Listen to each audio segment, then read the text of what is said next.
Hey, I'm Daniel Moran. I'm the founder of Capitalism.com. I help entrepreneurs build compelling brands, get to 100 sales a day, and have a multi-million-dollar exit. We have over 100 case studies of people who became millionaires as a result of following our process. And today I'm going to be sharing with you a talk that I did with one of the most optimistic entrepreneurs in the world. And this is somebody who has a peek into what's coming in the future. He sees all of the new technology and what is coming down the pike for people like you and me who are world changers, who are building businesses, who are changing industries. That's entrepreneurs. As entrepreneurs, our job is to stay on the cutting edge, to see what is coming and to make changes in our business that are going to both serve the world and make us money. So I'm going to share with you the interview that I did with Peter Diamandis at one of our events, which is called the Capitalism Conference. This is where we invite our entrepreneur community to sit at the feet of people who have had $100 million exits, who are worth $1 billion, who are leaders in industries, who have really big followings, who had amazing success in a short amount of time. And Peter not only has many big accomplishments on his resume, but he also mentors and invests in entrepreneurs who are creating the future. This first clip that I want to share with you is, I think, the most important point of what Peter had to share with us at the Capitalism Conference. This is a bit of a long clip, and the reason why it is so important is because he's talking about the importance of managing your mindset. We live in a world, especially right now, that is very negative, where people are at each other, they're fighting each other, you're hearing bad news all of the time in order to get your attention. And Peter doesn't pay attention to any of that, and he suggests that entrepreneurs never build a business that is based in scarcity. So listen to how Peter talks about how he protects his mindset and how he invests for the future, not for today. Listen to this. So let's start with abundance and abundance-minded thinking. Because my first book was called Abundance, the Future is Better Than You Think. It was the top of the New York Times list. Very proud of it. And as I would go around and talk about this concept of the world being better than ever, I would have people, sort of their first response is, what, are you kidding me? I remember this conversation in this coffee shop where this young couple was debating whether it's morally right to bring a kid into this world. And I'm going, what world are you seeing? I'm seeing the best world I've ever had. And so the challenge is that when I make these statements and people react based on the world that they see brought to them by what I call the crisis news network or the constantly negative news network or whatever you call CNN these days, the reaction would be, why are you so positive about the future? Don't you watch the news? And my answer is, actually, no, I don't watch the news.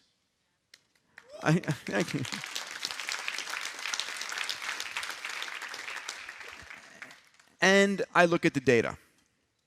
So let's talk about both of those. So there's a lot of news junkies out there. And for hours a day, tens of hours per week, you're being fed all the negative news around the world. And it's an addiction, and it's a problem. Because your most precious asset is your mindset. If you think the world is screwed, I would normally say fucked, but I'll say screwed. I don't want to use bad language in this audience. If you think the world is screwed, then you're not going to be investing. You're not going to be spending the time. Your outlook towards the world is negative, and you behave in that fashion. And it turns out that our brains pay 10 times more attention to negative news than positive news. And that's an evolutionary advantage from those days when it was local and linear. Because back then, if you missed a piece of negative news, your genes were out of the gene pool. And so we pay 10 times more attention to negative news than positive news, which is why we are bombarded by negative news. The news media's job is to deliver your eyeballs to their advertisers. It just is. And it's not that the news that's being presented isn't true, at least other than during election season. It's just not a fair and balanced view of what's really going on in the world, right? There's no one standing outside the Austin airport saying, there was no airplane crash here today. Or at the local high school saying, there's no school shooting here today. Right? So all we get is all the negative stuff all the time in high definition, in our living room, our tablets, our radios, our newspapers, over and over and over again. Tomorrow morning, I normally step over the newspaper in the hotel, but if you open up the newspaper, just count the number of negative stories to positive stories. It truly, they couldn't pay me enough money to feed that stuff into my brain. So let's look at the data, because the data is pretty extraordinary. And by the way, there are great ways to get news that's relevant to you on Google News filters or social media, whatever the case might be, versus spending hours a day, tens of hours per week. So if you look at the data over the last 100 years, it's pretty extraordinary, right? The per capita income for every nation on this planet has more than tripled. The cost of the human lifespan has more than doubled. I'm going to share with you how we're going to double it again. The cost of food has dropped 13-fold. Energy's dropped 30-fold. Transportation, hundreds of fold. Communications, probably millions of fold. And what I've learned is that technology is a force that takes what used to be scarce and makes it abundant. Right? So whatever was scarce becomes abundant over and over again by the force of technology. We're living on a planet that has 8,000 times more energy hitting the Earth from the sun than we consume as a species. It's not that the energy isn't there. There's plenty of energy. It's just not in a fully usable form yet. But there's amazing breakthroughs occurring, and I'll share those later. As an example of scarcity to abundance, what do you think of as truly scarce in your life?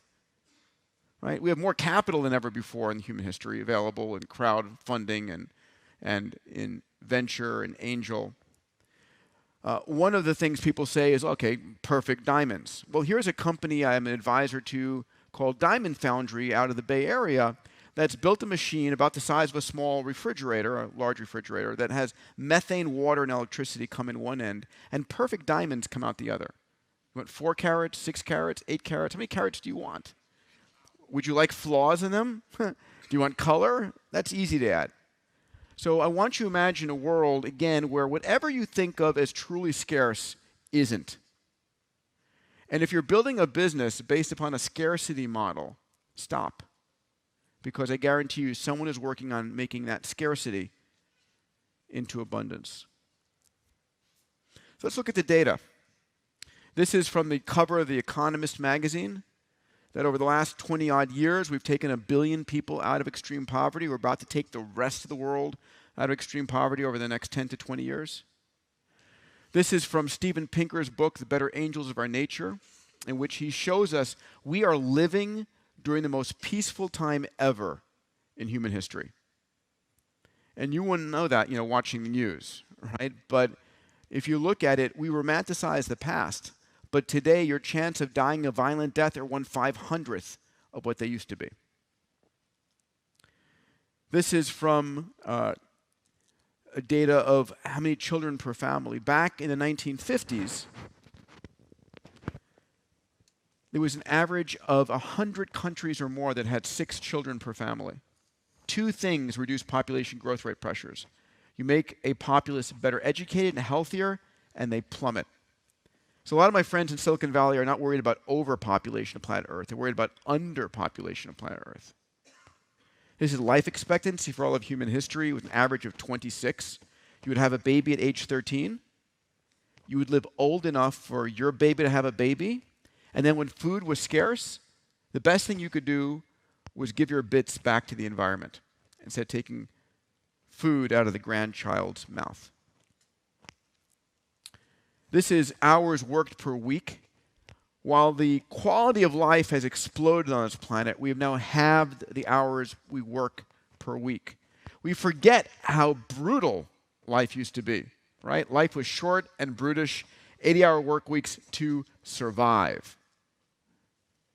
I love the fact that the French on this curve work the least. This is automotive and airline fatality. That orange line is airlines. It is the safest means to get around, period. That blue line is automotive. And guess what happens when we have autonomous cars, right? That line goes to 0 too. This is global death rates from natural catastrophe. You can see the rate plummets in the 70s to like near 0. What happens? We've got global satellite technology predicting where disasters are going to happen and giving us the data and how we get help there instantly. It used to be dangerous to have a child. This is maternal mortality rates plummeting. This is education rates around the world exploding. This is literacy, going from 12% literacy 200 years ago to over 88% today. This is solar, right? That red dotted line across the top is what is natural gas, 7.2 cents per kilowatt hour. Those green and orange dotted lines plummeting are, in fact, solar. And here's the point. Out of South America about 2 months ago, we set a brand new record of 2.9 cents per kilowatt hour.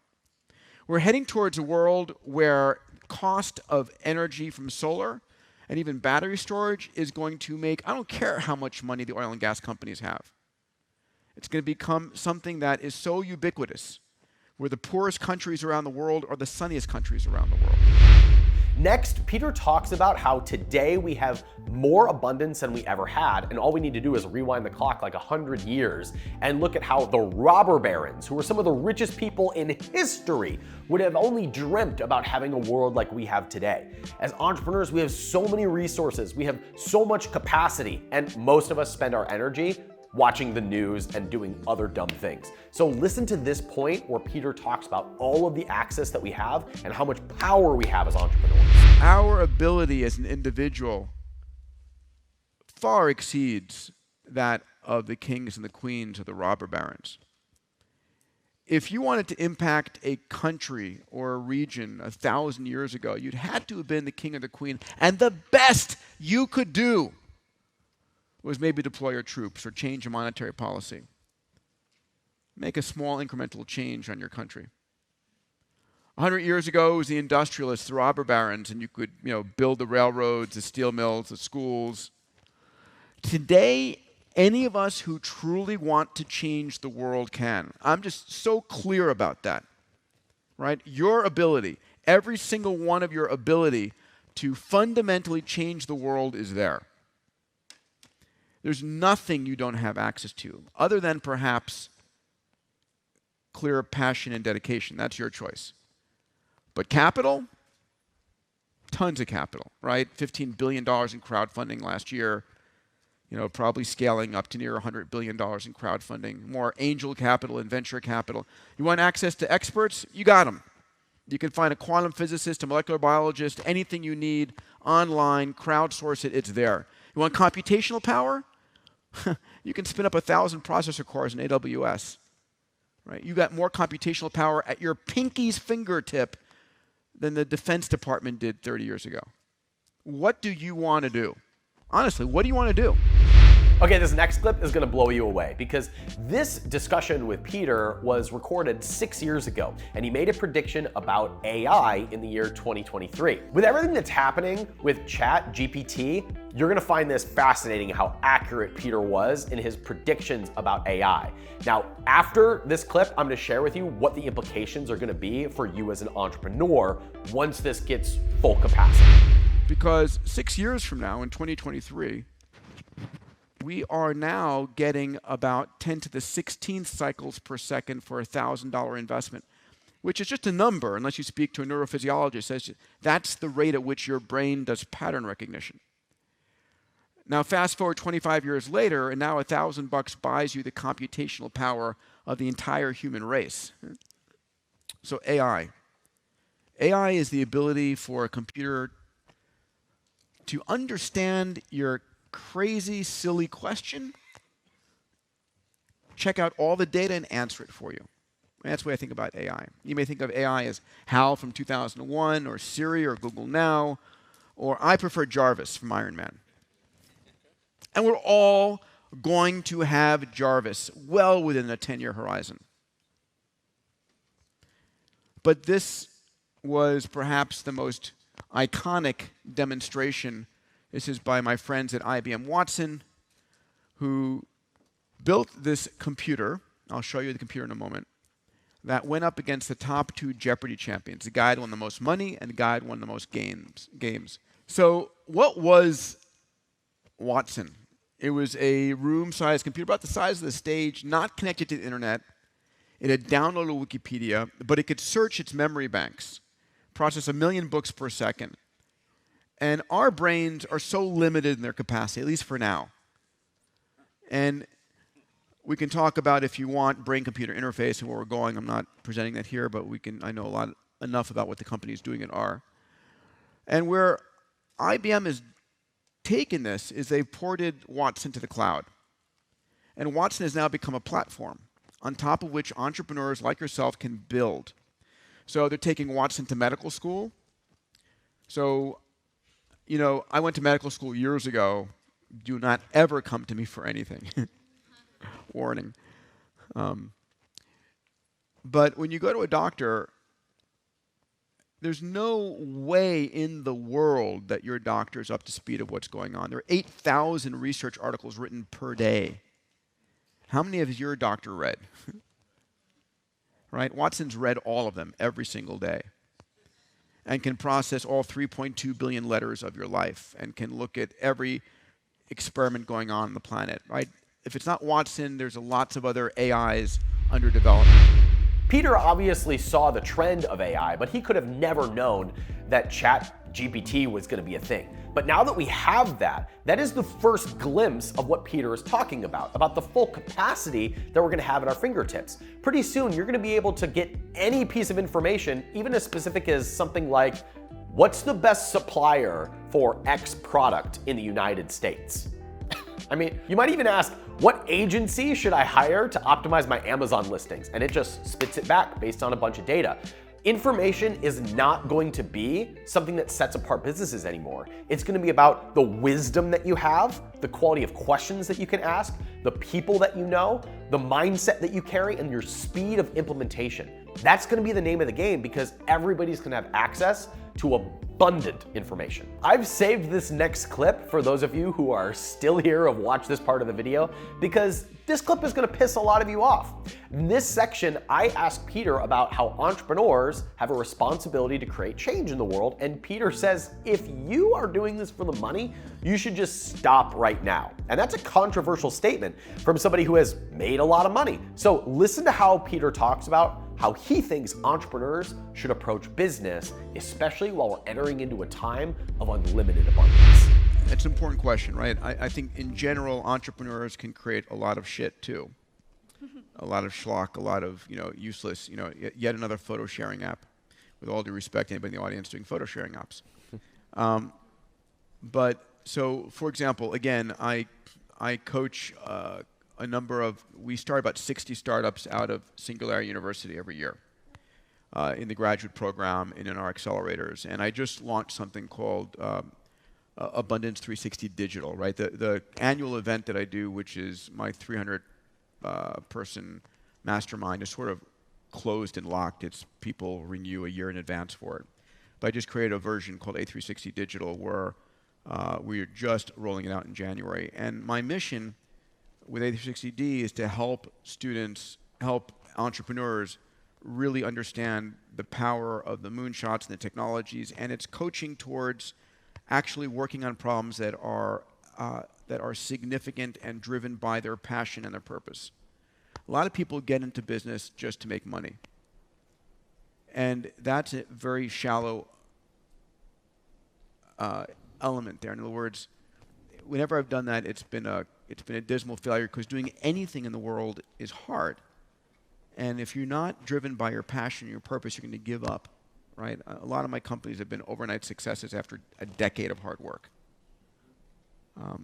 So I think my advice to people in the audience is, if you're doing something because you inherited a company, or you're doing something because you got dragged into it, or you're doing something because it's easy money, please do yourself the joy and the purpose of really connecting what your passion and purpose is. What is your massively transformative purpose, right? In this world where you have access to more knowledge and information and tech than the presidents of the United States had for all of human history, what do you want to do with that power and purpose? Because you can create great wealth. And a lot of the people I work with are people who have made huge amounts of wealth, and they're empty. And now they're trying to figure out, what do they do with it? what legacy do I leave? How do I change the world now with it? And so that's the two areas I spend a lot of time, is working with a lot of wealthy individuals on big moonshots through X Prize or through these companies, or entrepreneurs, helping them in that regard. Yeah, do you think it's possible, or have you seen entrepreneurs make that pivot successfully? Because it can be a golden handcuff situation, whether it is just a fear of loss or desire for security or just predictability. It's tough. Have you seen that pivot happen successfully? So, I mean, I've done it a number of times myself. In my last book, Bold, I talk about how to, in fact, do that. But it's becoming clear first and obsessive about what you care about in the world. And then finding others who have similar interests. It's really hard to do a lot of these things on your own. And a lot of innovation and creation occurs in conversation with people. So creating, for my communities, my A360 community and so forth, it's about mindset and community. Like, having the mindset is really important. Your guys are all here for those two things, for mindset and for community, right? It's like making sure, how do you maintain that mindset? You're the average of the 5 people you spend the most time with. I'm very lucky that I spend a ton of time at Singularity University, at X Prize, at HLI, at PRI, and in this mindset and community where anything is possible, right? So it's encouraging me to go bigger, and that community and that mindset enables you to be empowered to not give up. Because I know a lot of my success is by doggedly not giving up. If you're in a business to make money, you might make some money, but you probably won't make as much money as if you find something that really drives you, something that really excites you. Following your excitement is actually what we're all in this for. That's freedom, the ability to follow your impulses, the ability to follow what truly interests and excites you. And again, if you do things for money, you might get some, but I think you'll make more if you actually follow your own interests. If you need to make money, the way to get to $1 million business is just have 4 products at 25 sales a day, which is 100 sales a day, at a $30 price point. That's $3,000 a day, which is $1 million a year. And I've got a ton of free resources where you can do that on your own or with some help. It takes about 12 months to do it. Great, money solved. Now let's build something that's actually a match for your vision. That is true freedom. Not how much money you have, but how excited you are on a daily basis. That's what we're actually after here. Okay, last clip with Peter. I asked him, how the heck does he manage so many big companies? He has 5 or 6 different huge companies. How the heck is he sitting there on stage with me talking about ideas and vision when he's got these ginormous businesses, and he also runs a podcast and writes books and does all this cool stuff? And his answer was about people. Here's what he said. It seems like whenever there's a problem, Peter Diamandis wants to do something about it. And so as a result, you're involved in a whole bunch of projects. But from the outside, it looks like you spend most of your time spreading a message. And I'm curious how the heck you get so much done without appearing stressed out and by spreading a message, because I think running one company is stressful enough. So how the heck do you get so much done? So that's a good question. I guess I'm clear about what I love doing and what I'm good at. And I'm engaged right now in typically an executive chairman role versus a CEO role. So I've got a great CEO for Planetary Resources and for Human Longevity and for Singularity University. Just hired a CEO for X Prize.